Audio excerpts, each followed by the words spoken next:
यह श्लोक श्रीमद् भगवद गीता के तृतीय अध्याय का 43वां और इस पूरे प्रसंग का चरम बिंदु है। यहाँ श्री कृष्ण अर्जुन को केवल ज्ञान नहीं दे रहे, बल्कि अंतिम और निर्णायक आदेश दे रहे हैं। अब तक उन्होंने समस्या की पहचान कराई, शत्रु को दिखाया, उसके रहने का स्थान बताया, उसकी कार्यप्रणाली समझाई और आत्म संयम की दिशा बताई। अब इस श्लोक में वे अर्जुन को सीधे कर्म के लिए प्रेरित करते हैं। यह श्लोक आत्म विजय का घोष है। श्री कृष्ण कहते हैं, एवं बुद्धः परम बुद्ध्वा, अर्थात इस प्रकार बुद्धि से भी परे जो तत्व है, उसे जानकर। यहाँ एवं शब्द पूरे पिछले उपदेश को समेटे हुए है। इसका अर्थ है, जैसा मैंने तुम्हें अभी तक समझाया। इंद्रियों से ऊपर मन है, मन से ऊपर बुद्धि है और बुद्धि से भी ऊपर आत्मा है। जब तक मनुष्य इस क्रम को केवल बौद्धिक रूप से समझता है, तब तक परिवर्तन नहीं होता। लेकिन जब वह वास्तव में यह जान लेता है कि वह बुद्धि भी नहीं है, बल्कि बुद्धि का साक्षी आत्मा है, तब उसके जीवन में क्रांति घटित होती है। यहाँ बुद्धवा शब्द अत्यंत महत्वपूर्ण है। यह केवल जानने का नहीं, बल्कि अनुभव करने का संकेत देता है। यह वह ज्ञान नहीं है जो किताबों से आता है, बल्कि वह बोध है जो भीतर उतरता है। जब मनुष्य यह अनुभव करता है कि उसकी वास्तविक पहचान शरीर, मन या बुद्धि से परे है, तभी वह आत्मबल से युक्त होता है। यही आत्मज्ञान है। इसके बाद श्री कृष्ण कहते हैं, संस्थभ्य आत्मानम आत्मना, अर्थात आत्मा के द्वारा आत्मा को स्थिर करो। यह वाक्य गीता के सबसे गूढ़ और शक्तिशाली वाक्यों में से एक है। यहाँ आत्मा शब्द का प्रयोग दो स्तरों पर हुआ है। एक वह आत्मा है जो अभी तक मन और बुद्धि से जुड़ी हुई है, और दूसरी वह आत्मा है जो शुद्ध चेतना है, साक्षी है। श्री कृष्ण कहते हैं कि शुद्ध आत्मा के बल से उस चंचल आत्मा को स्थिर करो। इसका अर्थ यह है कि मनुष्य को अपने भीतर की उच्च चेतना का सहारा लेना है, न कि इच्छाओं और भावनाओं का। जब मन विचलित हो, जब बुद्धि डगमगाए, तब मनुष्य को अपने सबसे गहरे केंद्र में जाना चाहिए। उस स्थान पर जहां कोई इच्छा नहीं, कोई भय नहीं, कोई द्वंद्व नहीं, वही आत्मा का स्थान है। वहीं से वास्तविक स्थिरता आती है। संस्तभ्य शब्द का अर्थ है दृढ़ता से थाम लेना, अडिग हो जाना। यह कोई क्षणिक प्रयास नहीं है, यह सतत जागरूकता है। आत्मा में स्थित होना अभ्यास से आता है। बार बार मन बाहर भागेगा, बार बार इच्छाएं उठेंगी, लेकिन हर बार आत्मबोध के द्वारा स्वयं को स्थिर करना ही साधना है। इसके बाद श्री कृष्ण अर्जुन को संबोधित करते हैं, महाबाहो, अर्थात हे महाबली। यह संबोधन केवल शारीरिक बल के लिए नहीं है। श्री कृष्ण अर्जुन को यह याद दिला रहे हैं कि वह केवल बाहरी युद्ध का योद्धा नहीं है, बल्कि वह आंतरिक युद्ध लड़ने की भी क्षमता रखता है। यह संबोधन अर्जुन के आत्मविश्वास को जगाने के लिए है। मानो भगवान कह रहे हों, तुम यह कर सकते हो। फिर आता है श्लोक का निर्णायक आदेश, जहि शत्रुम, अर्थात इस शत्रु का वध करो। यहाँ कोई संकोच नहीं है, कोई समझौता नहीं है।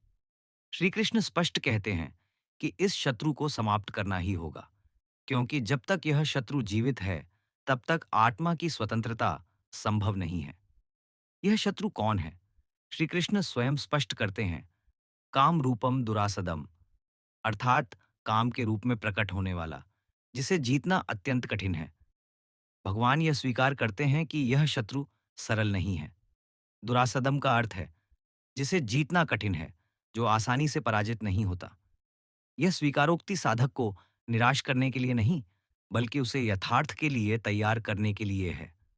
काम शत्रु इसलिए कठिन है क्योंकि यह बाहर से नहीं आता, यह भीतर से उठता है। यह मनुष्य की ही ऊर्जा का विकृत रूप है, इसलिए इसे दबाने से यह और प्रबल हो सकता है। इसे जीतने का उपाय केवल आत्मज्ञान है।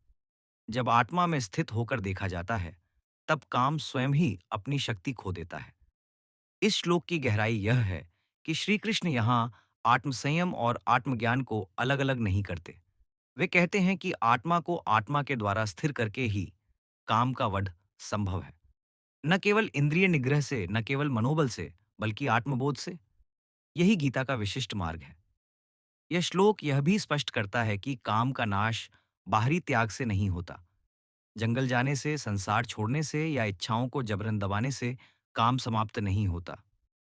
जब तक भीतर मैं शरीर हूं, मैं भोगने वाला हूं, यह भावना है, तब तक काम किसी न किसी रूप में लौट आता है। लेकिन जब मैं आत्मा हूं, यह बोध स्थिर हो जाता है, तब काम टिक नहीं पाता। यहाँ श्री कृष्ण अर्जुन को यह नहीं कहते कि युद्ध छोड़ दो और ध्यान में बैठ जाओ। वे कहते हैं, आत्मा में स्थित होकर शत्रु का वध करो। इसका अर्थ है, जीवन में रहकर, कर्म करते हुए, जागरूकता के साथ काम को पराजित करो। यही कर्मयोग का चरम है। इस श्लोक का आधुनिक जीवन में भी गहरा अर्थ है। आज मनुष्य बाहरी संघर्षों में उलझा हुआ है। प्रतिस्पर्धा, तनाव, उपलब्धियां, असफलताएं। लेकिन भीतर काम, लोभ और इच्छाओं का युद्ध चलता रहता है।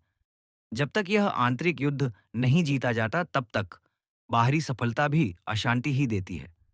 श्री कृष्ण का यह उपदेश हमें यह सिखाता है कि आत्मबल ही सबसे बड़ा बल है।